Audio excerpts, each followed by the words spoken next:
What's up sa inyo mga kalikot, Chipitek Pitcher, at meron tayong short review guys ng ating bagong loudspeaker. So ito ang aking EV SX300, galing ni Carlo to, na nabili ko sa kanya, box only. So ito guys yung review natin, ang SOKC L12 na 190B. So ito yung ano niya guys, yung itsura ng SOKC L120190B.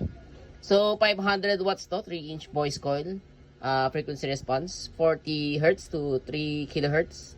So, ito yung dati ko guys, ang TNT, AK-12W75. Kung nakikita nyo na sa short video ko, ito yung gamit ko na mid-high woofer, mid-bass woofer ng SX300 ko. So, pinalitan ko siya ng SOKC. So, good job kay SOKC kasi maganda quality. Despite of, siya, parang OEM na gawa siya ng woofer. So, kita nyo guys, stock treated siya. Hindi ko pa natitreat ng ng Rain or Shine elastomeric paint.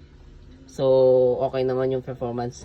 Yung testing nito guys, hindi pa ako makapag-testing sa ngayon dahil, gabi na kasi, hindi na ako makapag-test. So, yung unboxing yung review nito guys, pakita ko na lang sa inyo in the future video. So, ito na muna ang aking short video dito sa SOKC L12 190B speaker.